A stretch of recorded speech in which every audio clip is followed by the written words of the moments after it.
Hello and welcome back to Football Manager 2022 with Dover Athletic. It is season number 10. It is our potential final season of this save. However, as you can probably tell, we have started season number 10 very, very well. Top of the table with a positive 8 goal difference after 4 games. You want to have a look to see what's changed. First of all, we're going to talk about new signings. And by new signings, I kind of don't really mean new signings. We brought in 3 people, but the bigger news, we have sold a lot of people. There are plans and tactics for this. Harry McDonald leaving for £8.75 million is silly money, which means there's definitely potential there, but he was never going to get it at us because he was rubbish. We've also brought in 400k for Romeo Beckham, 1.5 million for Andrew Moran, 2.8 million for Baba Boyake, who signed in January last season, played for, 4, 5, 6 games, something like that, and sold him for £2.8 million.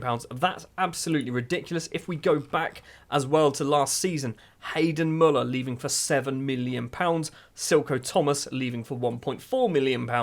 We have sold a lot of money, 11.25 plus 9 or so million from the previous season. We brought in 3 players. Connor Ryan is a Canadian international because for some reason we absolutely love Canadians here at Dover. I don't know why that's a thing. Free transfer formerly of Gillingham and Calgary FC. He is the top scorer in the league currently. Not the top scorer, the top assister with 4 assists and 1 goal to his name after just 3 league appearances. If you've been here a while, you probably recognise the name of Dean Laird. He has returned to the club, formerly of Blackburn. I think he went to Bradford on loan. He did. We had him on loan for 3 seasons, a long, long time ago, down in the Vanarama National. 17 goals he scored in his second season, 14 he scored in League 2. He's returned in the Championship and already 3 games played, 2 goals scored. And finally, Vittorio Colombo, who has been brought in because we need defensive midfielders. That's a little spoiler for what's coming up about the tactic change. We don't have any defensive midfielders, so Colombo's come in. This is the tactic then. It is a 4-2-2-1-1 or a 4-4-1-1 formation. It is from GYRFM. It's Volante Victory, I believe. I will put a link in the description. This tactic so far has been absolutely insane. I don't really know what's good about it. We do have some issues with our team, however. We don't possess wingers. Those aren't positions we have. We don't really possess defensive midfielders either. We don't really have inverted wing-backs. We don't really have a shadow striker, but we're going to basically have to make do with what we do have.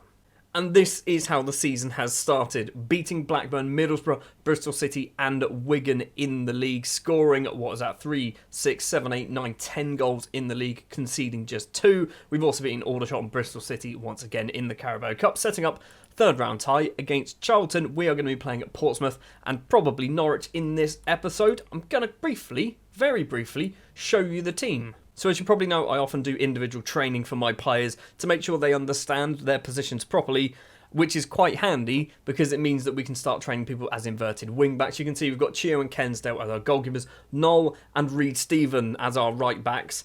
This is a potential issue. On the left, we've got Guy Smart and Clive Martin, central defence McGuinness, Schwank, Aranga and Romain Charia, who has extended his loan deal. This is where we have lots and lots of retraining. Mikado Searle, Ricky Pilbro, Darnell Story, Diego Pereira, Lawrence Humphrey and Vittorio Colombo all training up to be Segundo Volantes. Wingers, Corbino, Allen, Ryan, Laird and Paolo Bruno. Most of those aren't even wingers or attacking wingers. I don't know what. Yeah, they call them wingers. These are right midfielders we're training them up as. And then we have, and by Dai as our only shadow striker, Williams, Mitchell and Keith is, yes, he's still in the first team. Keith might be getting some games. Keith's good, okay? Leave me alone. I have just realised as well, we were supposed to jump straight into the Portsmouth game, but we are on the 2nd of September. We play them on the 10th. Well, because we've got some time to wait until the Portsmouth game, I'm going to briefly talk about finances as well. My plan, and the reason why we sold a lot of players, is because we always struggle financially when it comes to expanding the stadium and things like that. So I've gone, fine, I will help you out, and I will just sell most of my high-earning assets. We've got £14.4 million in the bank. That should hopefully be enough to expand the stadium. Can we try again? Build a new one. We'll try both. Well, the board haven't got back to me just yet about the stadium stuff, but we are ready to play Portsmouth at Fratton Park. It's going to be Chio in goal, Ricardo Noel, Mark McGuinness, Jackson Arango, and Stefan Geismar. It is Stefan, isn't it? Is it Stefan? It's Stephen. He's German, it might be Stefan. It's going to be Paulie Searle and Vittorio Colombo in midfield. Rory Allen as a right winger. Dean Laird as a left winger. Ryan McArdle and Connor Ryan? I don't know all my new signings' names. Connor Ryan as a striker. Yes, I'm fully aware. Ignore the role suitability. Most of our players don't quite fit the system at the moment. Time, maybe they will. Now, I am not planning on using this tactic forever. This tactic is it's a means to an end. We need to get out of the Championship, or we need to be a lot more competitive in the Championship, so that is why we are going for it. If we go and get promoted to the Premier League, I might drop back to our normal 4-2-4 formation, because I think it works. It's just we don't have the money to really compete at this level. Paul Searle with the ball to Geismar on the left-hand side. 6 minutes on the clock. Geismar tries to pass it through but can't manage it, and now Portsmouth can counter-attack. Jackson Arango collects. On the left, on the ground, plays it forward to Geismar. He's going to go for a run, the little German. Searle to McArdle, all the way across to the Canadian. Ryan back to Allen. It's not the Canadian, it's the American. And the Canadian combining, and Rory Allen makes it 1-0. 6 minutes, 30 seconds on the clock. The North American connection there with the goal. I'm honest with you, I don't know how we've managed to pick up so many Canadians. We've got 3 now. I think we've got Charrier, we've got, what's his name, Connor Ryan, and we've also got Theo Corbeau still at the club. I don't know where they're coming from, and obviously we've got Rory Allen as an American as well as a striker, who's now kind of a right winger. It's a free kick for Buckley towards the back post. Baggett heads over the bar for Portsmouth. So 5 games in, potentially, we could be sat top of the table with maximum points. That will be very, very handy. We've managed to steal the ball here. Ricardo Knoll, who's managed to get himself a work permit thanks to playing abroad for a season in a reasonable league. That's kind of how we managed to do that. Portsmouth can kick it upfield. Arango plays it forward. Now Laird. McArdle on the ground finds Connor Ryan. Curling effort from way outside the penalty area. And Connor Ryan has got his 3rd league goal of the season. It won't stand. That has to stand. That was goal of the season. We didn't even see any VAR. We're in the Championship, Stuart. We don't get VAR. Anyway, Portsmouth are coming forward. Colombo's getting himself sent off. That looked like an inch-perfect tackle there.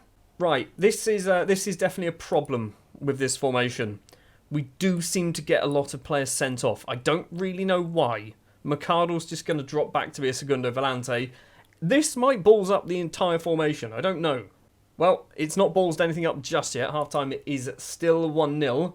We might be at a disadvantage, but we're doing well. Colombo got a 6.3. It'd be nice if nothing really happens until the end of the match now.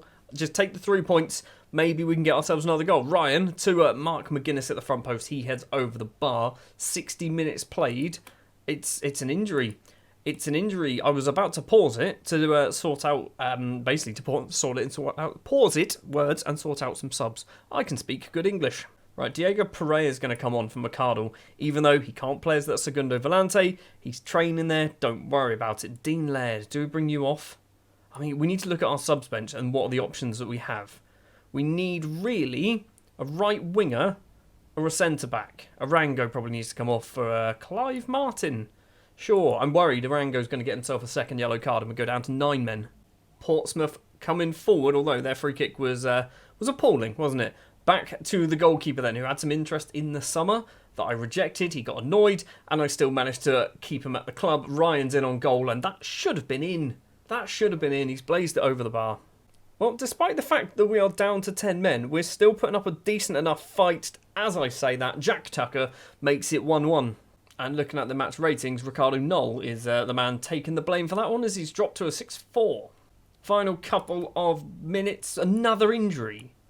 Another injury. Right, Jaden Williams is going to come on. I was literally about to do this sub anyway. So, a foot injury. What have you got? An upper body injury. So, we've had 2 injuries and a red card in this match.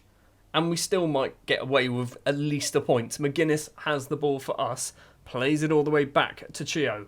Kicks it upfield, but is a terrible clearance from the goalkeeper. And now, Mark McGuinness has conceded. He's not conceded. Marvin, calm down, fella.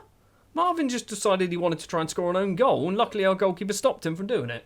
We've got 5 seconds of normal time. We've now got 5 minutes injury time, and Mark McGuinness should have scored. Mark McGuinness could have won the game for us there. He didn't win the game for us, but we've somehow managed to come away with a point. 15 shots we had, 4 of them on target, 2 injuries and a red card. Something isn't quite right with this formation, but it does seem to play quite well. So Colombo's out for 1 match, 3 to 4 weeks for Connor Ryan, 3 to 4 weeks for McArdle. Really? And we've been fined how many yellow cards? 6 yellow cards. 6 yellow cards in that game. That's a bit nuts. So the board have come back to us. They're not building a new stadium, but this, they're doing that. It's going to go up to 7,000.